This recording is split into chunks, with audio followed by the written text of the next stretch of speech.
websites or in the official websites.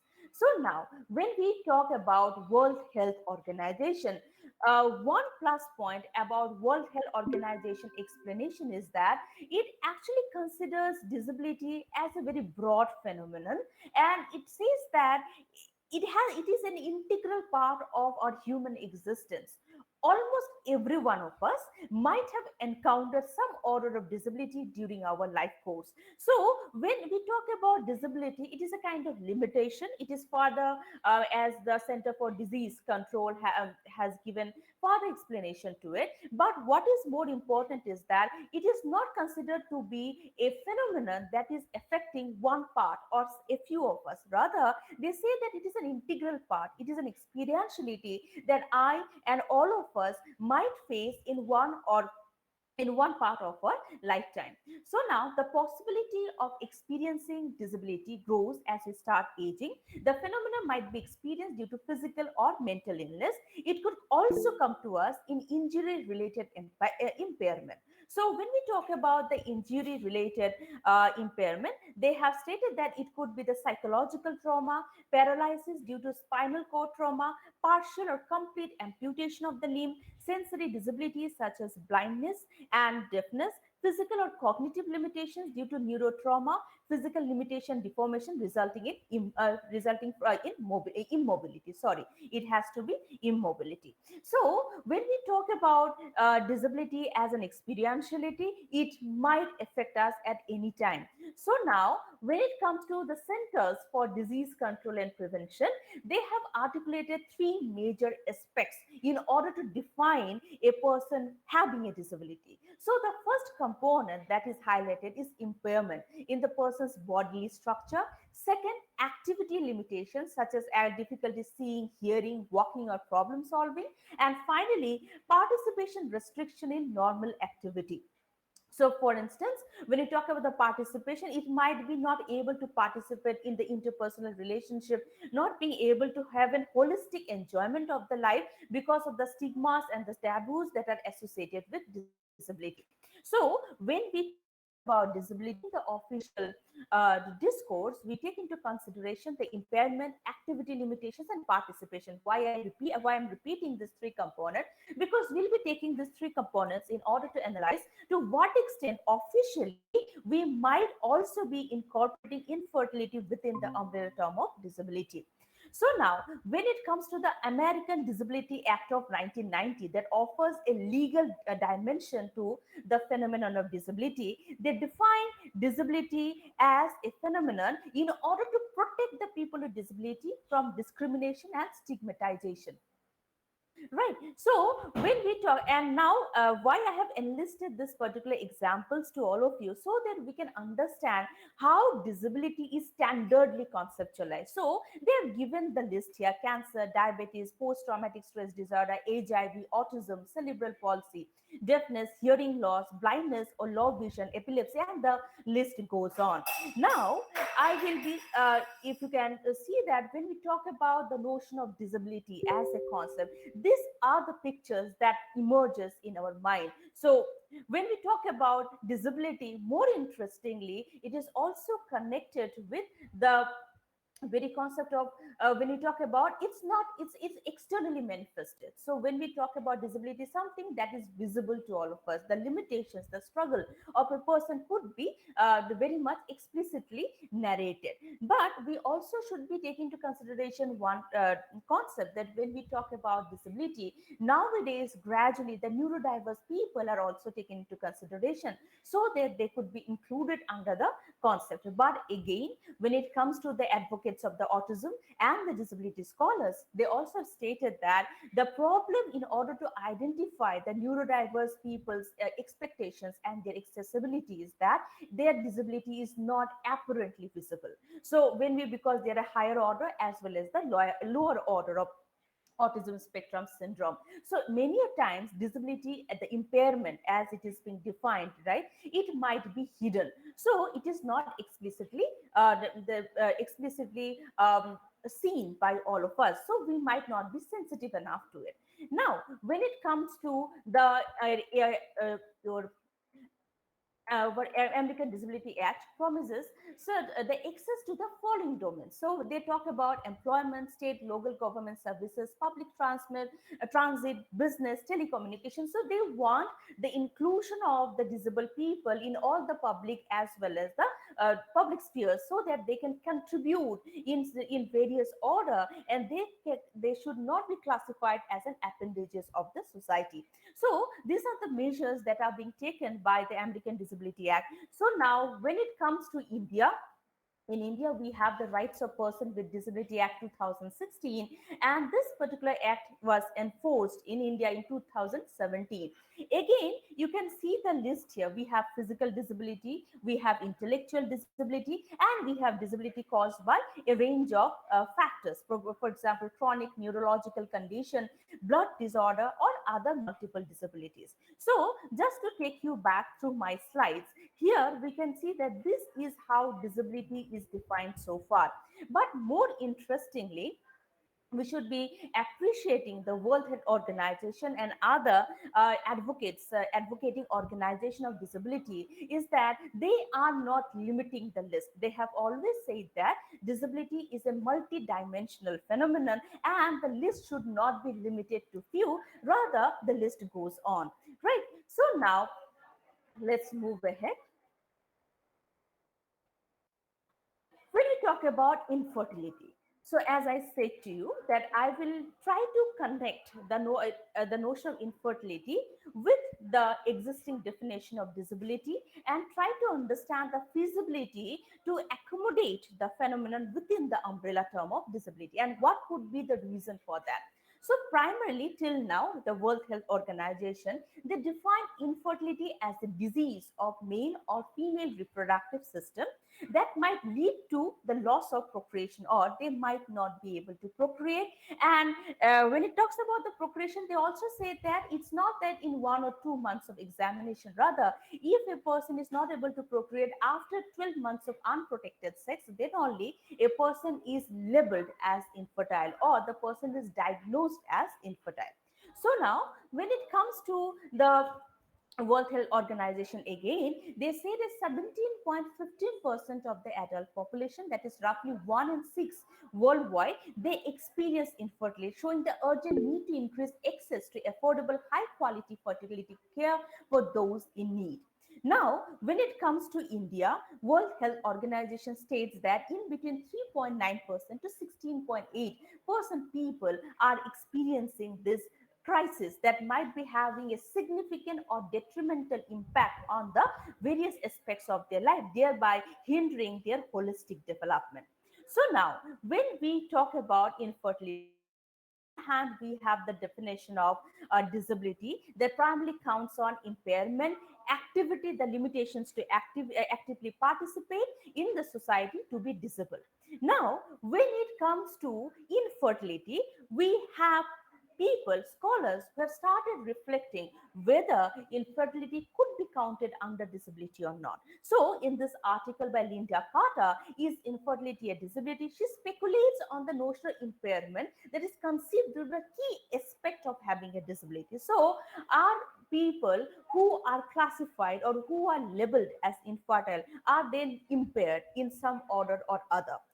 Now, when it comes to her speculation, she says that as per the American Disability Act, to be classified as a disabled, one must have impairment. But in the context of infertility, a person might not have impairment as defined in the medical discourse. So, when we talk about the medical discourse, when we talk about impairment, it also leads to some kind of prosthetic application in order to breach the gap between the abled and the disabled phenomenon. So, when you talk about the biological biomedical intervention, interventions are made in order to breach or in order to help the person to go one step ahead of the disability that they are facing. So, when you talk about infertility, is it really possible? Is there any kind of impairment that could be healed? Yes, of course, in a few contexts, when it comes to the reproductive organs or the genitals, there might be impairment that could be rectified through different orders of surgery or biomedical intervention. But in a few contexts, and it is a burning issue now, that in most of the cases, we come to a conclusion that infertility is happening only because of the age and the lifestyle of the modern generation. Because we, most of the time when we talk to our older generation, they will say that in their time they never face this phenomenon. It is a very rare phenomenon. It only happens one in a billion. They have not come across this phenomenon. But when it comes to our generation, 1 out of 6 families are facing the is facing the problem, right? So when it comes to the age and lifestyle, this could not be classified biologically as an impairment. But when it comes to Carter, she adds that, however, we cannot ignore the fact that infertility may act as an impairing or disabling aspect. So, hindering a person's complete participation in the social cultural affair, leading to their failure to achieve holistic well being. So, when it comes to Carter, she says that of course there might not be biological impairment, but when it comes to the other two significant aspects of disability, that is actively participating in the society, or the participation that is involved in order to feel one among others, that is missing when we talk about infertility, because we are also very much haunted by different kinds of stigmas, taboos, and silence. So, when it comes to this concept of infertility, another question that we would like to ask is that, can we consider reproduction as a major activity of our life? Because in our generation, this ongoing in our lived reality, you will be able to find that there are different pockets of intellectuals arguing in different dimensions. Many says that being a parent is not the sole motive of one's life, and many might argue that it is a very fulfilling aspect of someone's life. So we cannot have a very standard definition by telling that reproduction can be classified as a major activity of our life, or it may not be classified as a major activity. So there itself is a divide, there is a friction whether we accept it as a major activity of our life or we don't accept it as a major activity of our life. So in the following slides, I'll also be highlighting the concept of subjectivity. That how this concept, the standard definitions that we have discussed so far in the last 5 or 10 minutes of our presentation, as proposed by World Health Organization, or as proposed by the medical discourse, may not have its have its what to say its may not have its relevance in all the pockets of our life. There might be some order of discrepancies. So now, when it comes to Khetarpal and Singh in their article Infertility, why can't we classify this inability as disability argues? So this is that disability is a complex psychobiological phenomenon that is strongly influenced by the socio-cultural context in which a person is embedded.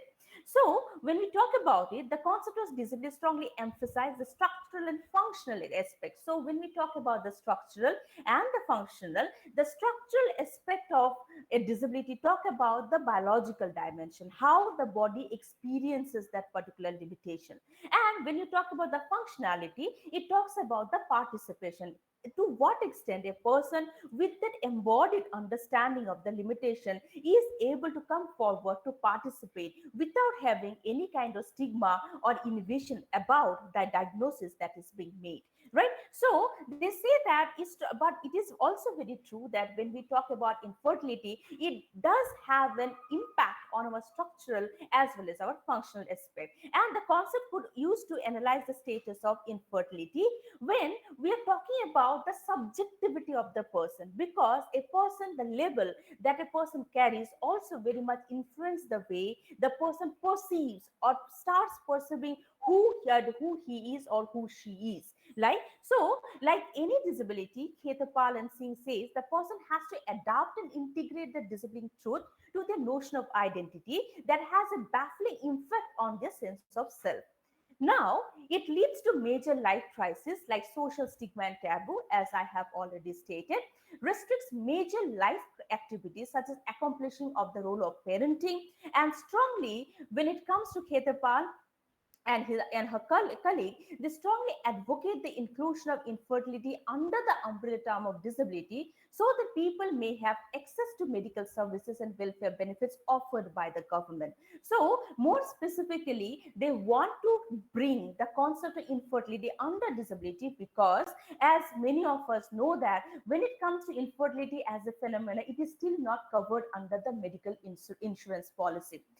Again, when it comes to the leave, when a person undergoes infertility treatment, they have to go through a long medical procedure. Many times it might be disabling, I'm using the word consciously, for a person to participate in the workforce. They might need to take leave, but still we do not have any leave protection for people with infertility.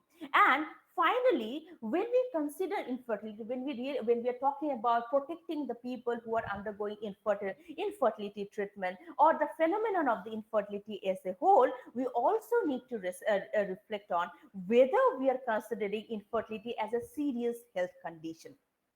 So these are the few concepts that are lingering right now. And in fact, in many contexts, World Health Organization has incorporated infertility as a disability. In a few contexts, they haven't made it official. But yes, if you go through their documents, in a few specific contexts, they have acknowledged that a person should be considered disabled because of their infertility issues, because they are not able to fully participate or accomplish the goals being a human who has the very concept of right to life with the freedom and choices that they are making. So now,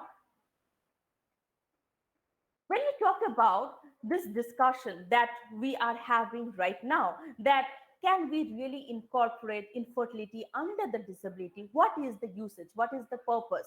So I personally believe that when we go through this kind of exercise, first of all, it produces a kind of impact, and it also enables us to think beyond the standard definition of disability. So when you talk about disability, what comes to your mind? This is the very apparent image that comes. It's a physical disability. A person whose disability is very much viewed, analyzed, felt by us because it has become very normative way of understanding disability. But as it is stated here, most of us, when we think about disability, we normally think of the international symbol of excess, that is white stick figure sitting in a wheelchair. Now it's high time that we think beyond the physical orders to disabilities to be sensitive to the hidden impairments that are affecting the health and well-being of our near and dear ones. More interestingly, just to give you a quick understanding of how this very notion of disability is being enlarged, is being gradually expanded in order to accommodate different factors of life, this is a very recent article that has come where, in addition to infertility, singlehood is also classified under disability. So many of us might object that how come singlehood could be disable? Is it a disabling phenomenon?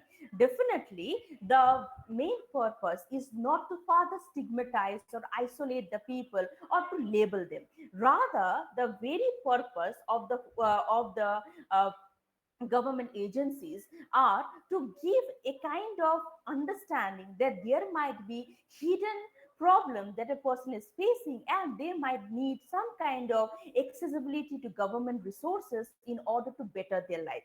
Why I am making this statement is that when it comes to singlehood, here the sole purpose is to make IVF or in vitro fertilization or the for infertility treatment accessible to all of us, irrespective of our gender, irrespective of our family status, and irrespective of other social cultural criteria based on which we are defined. They say that if we are bringing this phenomena under the umbrella term of disability, then it is possible for us to make different government resources, government as well as non-government resources, accessible to the people so that they can better their life, right? So these are the few the thoughts that are being proposed so far in order to enlarge the horizon of disability.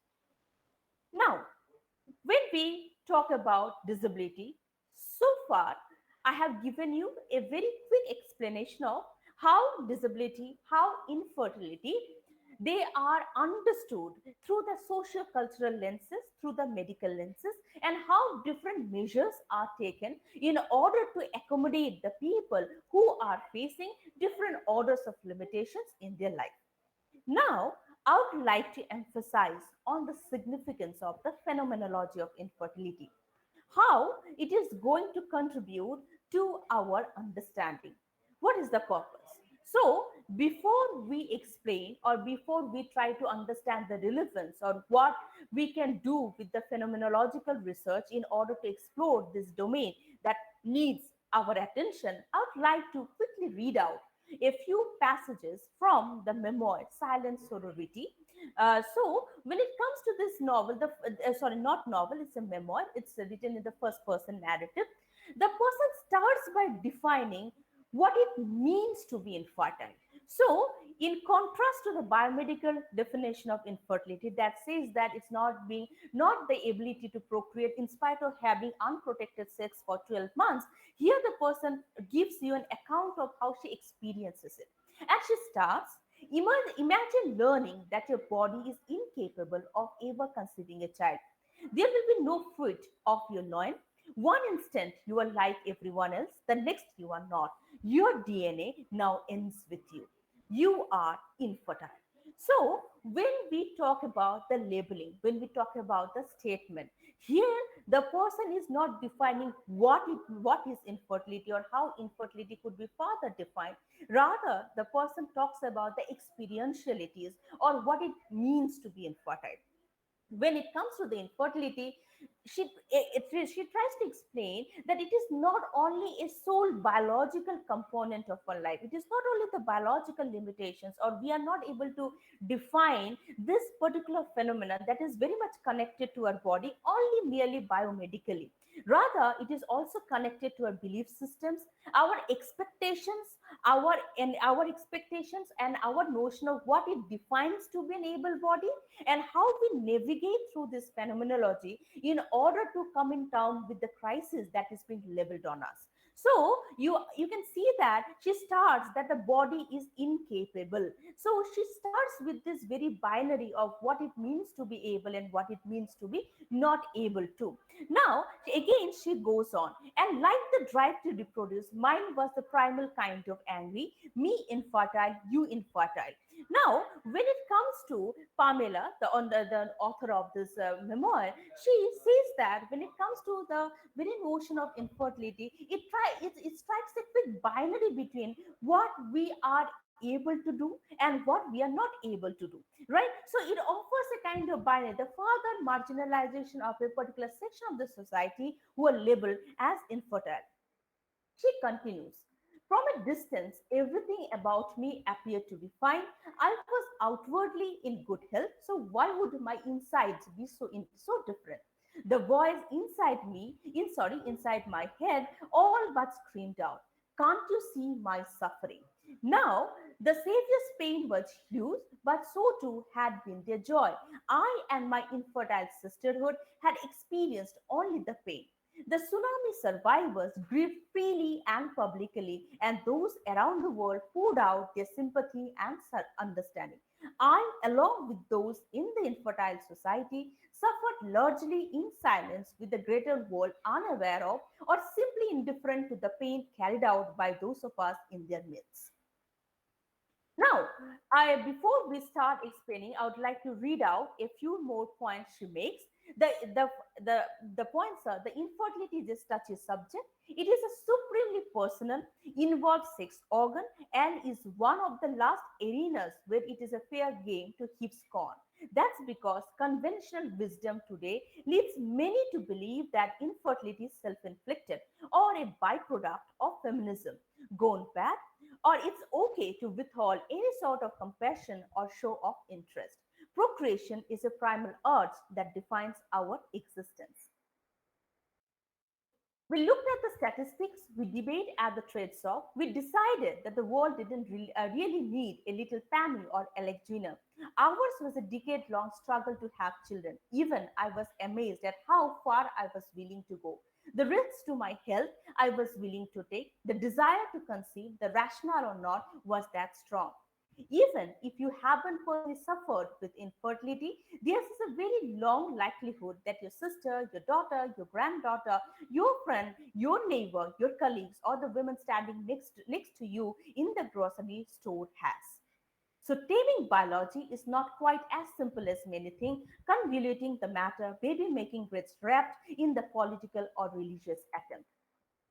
So, now I'd like to just take you back to a few of the thoughts that are being explicitly articulated by the author. When we talk about infertility, as she has rightly pointed out, or many a times, we try to offer a very one to one connection between infertility and today's modern lifestyle. Many times, women are blamed. Many times, women are blamed, and that blaming or that stigmatizing lead to silencing. So now, when we talk about, I'll just quickly take you.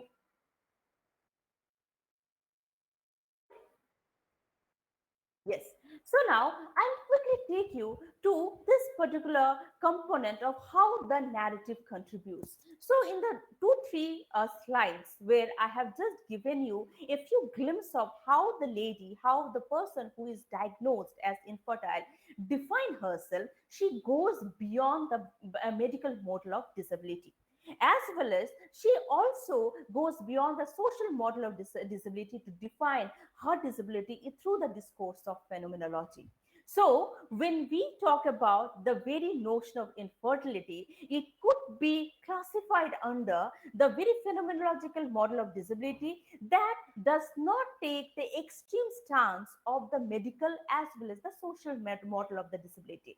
Rather, by analyzing her own psychological phenomenon, if I could take you back to the slides, there are components where she says that there is a stark binary that is automatically created once a person is labeled as infertile. And more interestingly, when we go through the memoir, what is interesting about it is that nowhere but the author is actually being stigmatized consciously by the society for her phenomenon. Rather, she has self-inflicted the pain into her body by it's a concept of self-stigmatization. She goes through phases of self-stigmatization where she says that she consciously or unconsciously delves into the binary of ability and disability in order to define who she is in her present status. So, when we talk about phenomenological model, it actually defines disability in a phase of continuum. It does not take an extreme stage, as if you have the chance to read the memoir. And why I have chosen this memoir is that it is located in a time when internet was still thriving. It is not the internet world as we are living. It could, at the time when she was writing, she was contemplating about her phenomenon. At the time, internet was slowly opening its domains in order to accommodate the voices of the commoners, the mass. And it is also the time when she was experiencing infertility, at a time where in vitro fertilization or the infertility treatment was also going through a phase of progression. It did not receive the kind of development that we are that is being advertised by the biomedical industry right now. So she was at a very first phase of this phenomenon that she experienced. So at the time, she says that when you talk about infertility or when you talk about the phenomenological model of this disability, well, we could also classify this notion of infertility.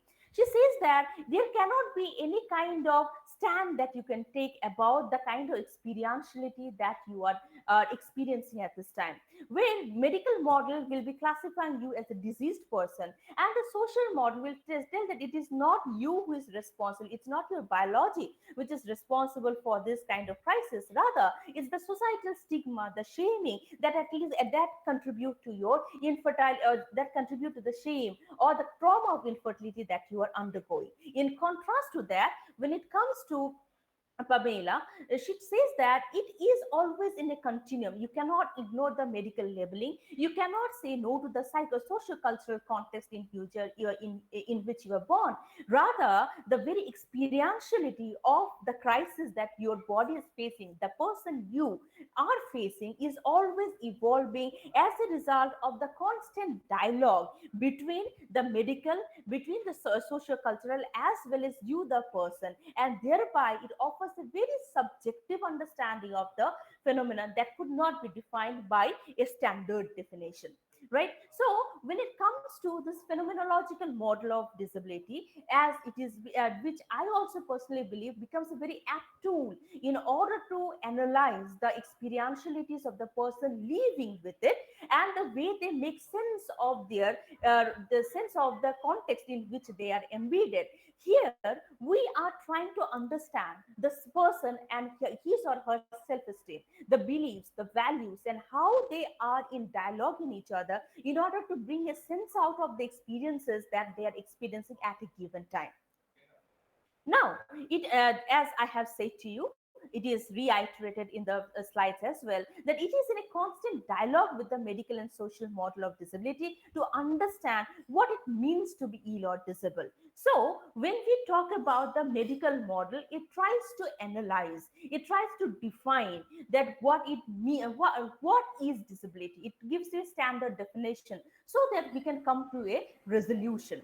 But when you talk about the social model, it tries to understand the contribution of the society in the experientiality of the person. But when we talk about phenomenological model of disability, it tries to understand what it means, that very sense making, or the meaning of what it means to be ill or disabled. So now, when you talk about the silent sorority, the memoir, what it emphasizes on? It emphasizes on the medical labeling of a person, how this labeling that is being put on someone is being navigated by the person. It also talks about the self stigmatization, the shame, the stigma, and the silence. And more importantly, as I have already stated, I'm reiterating the statement here, it also tries to think about the stereotypes that draw a one to one connection between infertility and feminism, unacknowledging the grief or pain of an infertile mother. So, before we progress, I would just like to take you through the one particular concepts in my slide, where we have talked about the tsunami women and how their plight is getting acknowledged but not her plight. So yes, so this is the passage number 2, where she talks about this unacknowledgement of the grief. And more interestingly, when again I'll be reiterating in my following slides, when it comes to Pamela, what she says that how this label infertility becomes a state of being. And is it really a state, a status that is being ascribed to you, or whether it is a kind of epistemology that keeps on evolving with the time as you get engaged with yourself, with the medical world, and the social world of which you are an integral part. Now, when we talk about the grief and pain, as I said to you, that when you talk about the phenomenological model of disability and its contribution to analyze the notion of infertility, and how this model could further adds in order to bring possible change in the work status of the people, in the professional life of the people who are undergoing different phases of infertility, is that when you talk about the pain, she brings a contrast between the pain, the anxiety, the grief of the tsunami survivors, and the survivors, the tsunami, the mothers or the parents who might have lost their baby in the tsunami. And when it comes to an infertile woman who constantly might be in one form or other loses the hope of having a baby.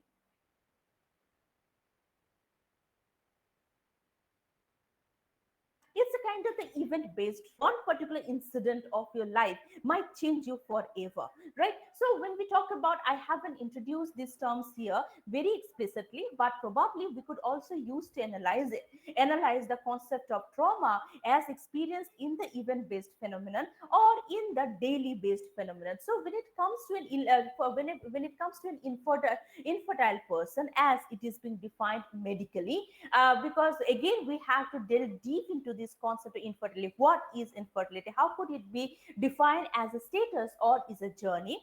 There she says that tsunami survivors have one particular event that changes them forever, and since their pain is apparently visible, since their pain is very much accepted by all of us as painful, because it becomes a part of our collective memory as well, we are able to understand how the natural disaster might change our life forever. But in contrast to that, when it comes to this infertile people who undergo different stages of biomedical intervention, where they play in this very journey of hope and not being this very journey of joy, sorrow, or being hopeful to have a baby, they go through pain each and every second of their life. Every day the pain enhances. Every day they build a hope and they see a hope getting crushed because of the failure of the medical intervention that they have undergone.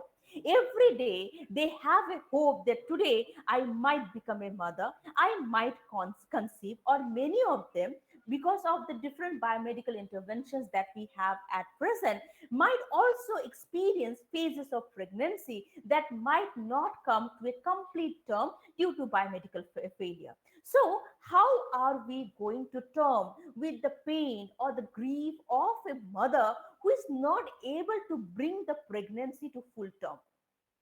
Do we really have any kind of protection to include the grief, the pain of these women or the men who are not able to accomplish their desire to become a parent? The social role of parenting, which always is always in a state of flux. They have the hope, they don't have the hope, and this kind of appear, this kind of trauma that they undergo every day is an insidious order of trauma which accumulates, and that might have a very detrimental impact on the holistic well-being of the parent as a whole. So she says that how this grief is getting acknowledged.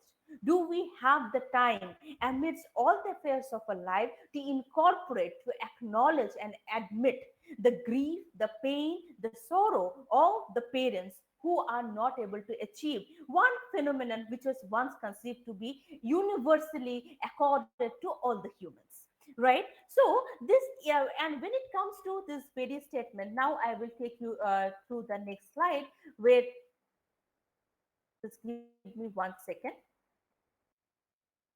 Yes. So the narrator asks, so is infertility a state of being or a journey? Individuals who are medically labeled as infertile in really find themselves in an uncertain journey where they experience a state of non-fertile and in between state that continuously changes and evolves with time. So when we talk about non-fertile, this very statement is being drawn from Derrida's concept of ontology, where he talked about this very notion of non-presence. So when Derrida talks about the concept of non-presence, he talks about this in-between stage of being present and absent, but not completely absent. So a person is not there, but the person is also there, and we cannot actually validate their presence by external manifestation. So, similarly, this phenomenon of non fertile, as I said to you, that many times a person might be in different stages of fertility. They might be able to offer particular component of the biology in order to design a child, but they might not be having the complete biological component in order to bring the pregnancy to full term. Are we really classifying or labeling those people as infertile? And if, and more interestingly and more important, that we really need to think about is that to what extent, if they are included under the umbrella term of disability, we are able to protect the rights and give them accessible resources so that they can improve their life or they can better their life. Now, how the medical labeling acts. So, when you talk about the illness narratives, they reflect on the challenges of living with diagnostic labeling. And this is very important for us because this is a factor that is also being highlighted by Dinah Marie, who argues that the diagnostic labeling has a strong ramification on the recipient as well as their family members. The transfer of the diagnosis does not occur in an isolated space of its own. Rather, it is a historically and politically charged and re-emphasizes the notion that the object of the diagnosis, that is the recipient, is identified as dispreferred, pathological, and reliant on others. So, this is the very key component that every time, as I will be reiterating what Ketapal and his and the colleague have already stated, that when we are labeling someone as disable or pathological, biomedically, the person's entire understanding of the subjectivity changes. The entire personality goes through a phase of transformation, and there they have to regain their sense of selfhood, where they have to fight. First, before fighting with the society, they might also have to fight within themselves to come in term with the kind of labeling that they are ascribed to. So, how are we going to navigate through it? So, in this particular context, when we talk about the significance of illness memoir, as I say to you, that so far, when we were talking about this very concept of disability through the World Health Organization perspective, the very notion of infertility through the social model perspective or the biomedical perspective, we are only limiting our understanding to the facts and the data and try to come to a resolution because we need a standard definition in order to navigate through the problems that we are experiencing now.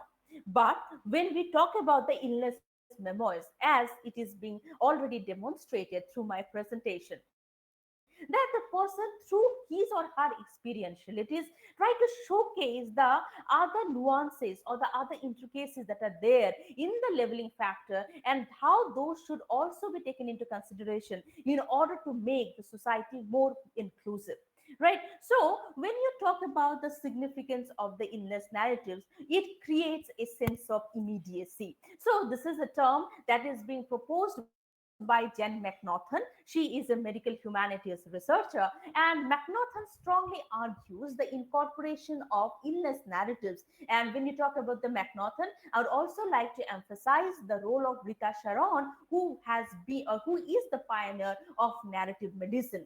They both says that when you read, you are experiencing the experientiality of the person who has experienced it. So it produces a sense of immediacy, it connects with you, you are able to understand it. When you talk about the data, when we are in the very beginning of my slide, I have given you the data. It might have produced an impact, but the very narrative, the way it is being weaved in to articulate the body that is in pain, makes a more concrete impact in us. And that's the reason illness memoir sensitizes to the general public as well as the medical world to the hegemonic cultural assumption that surround the phenomenon of illness.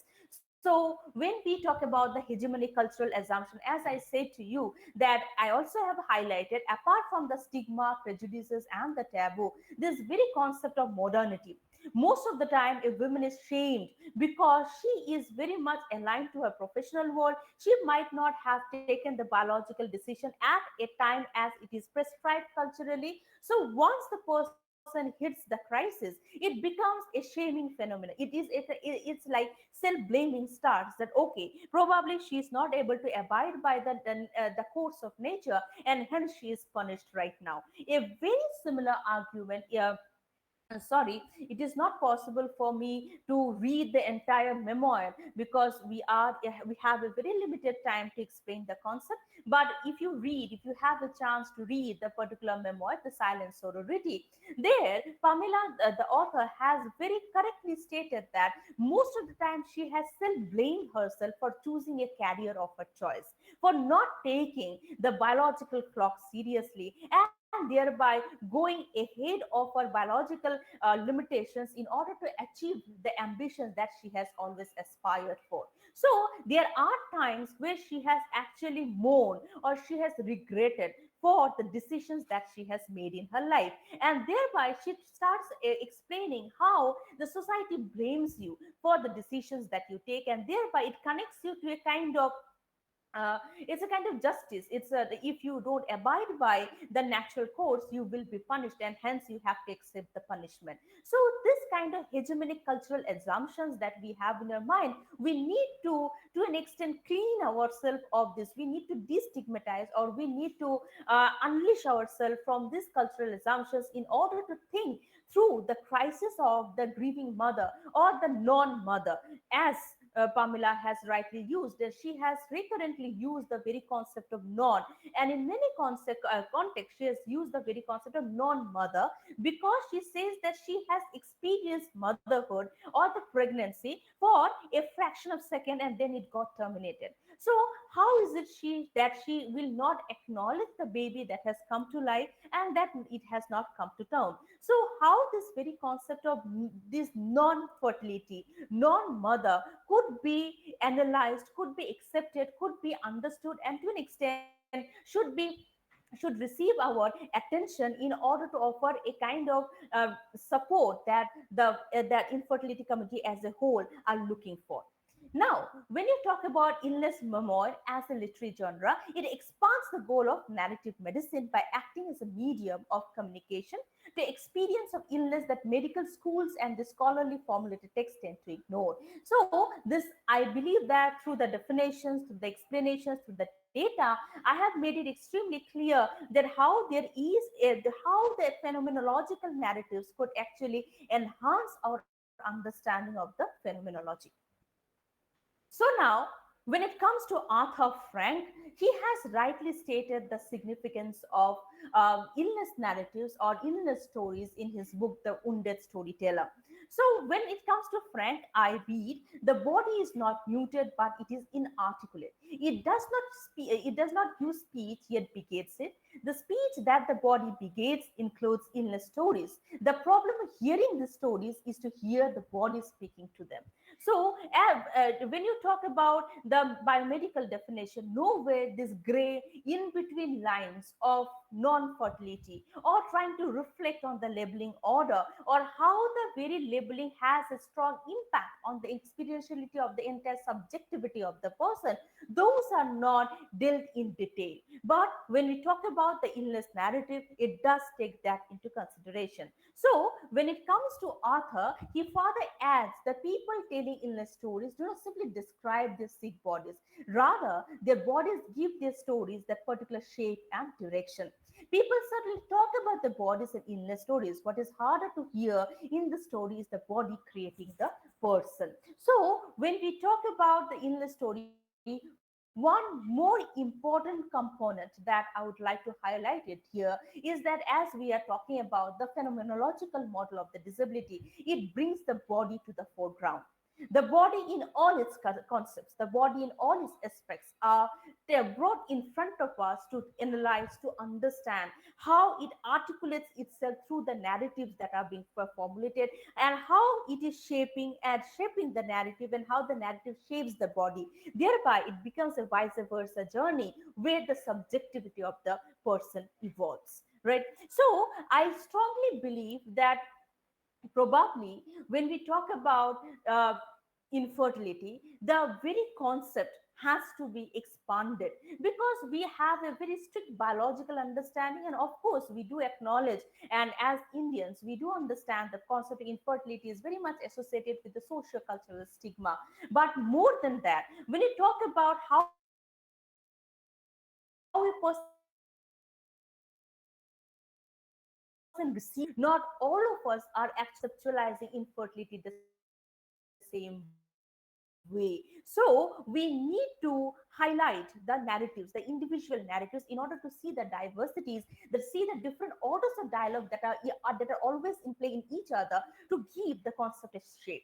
Because when we talk about infertility, as I said to you, when you talk about the phenomenology, it takes into consider how an individual person from a particular culture, from a particular society perceives it, and it varies from person to person. from one woman to other. It varies from one man to other. Not all are going through the stage of post-traumatic stress disorder when a person meets the stage of infertility. Many of us will be accepting it. Many of us will like to bring out new meaning of a life out of the infertility as a status, and many of us are crushed by the very labeling of it. So when we talk about infertility, I personally believe that is phenomenological scholars of disability should be more and more discussed first, in order to break the silence, in order to become more sensitized about the diversities and the mentality of the people who are experiencing it, and more holistically, in order to help us accept and live with the condition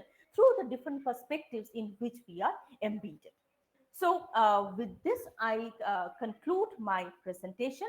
So, now I would like to listen to all of you how you all interpret the concept, and to what extent it is possible for us to accept infertility as a disability, or we may not accept it as a disability, and we might be happy with the term infertility itself, or whether there is any requirement to further revise the definition to make it more inclusive as well as versatile to accommodate the needs of the many.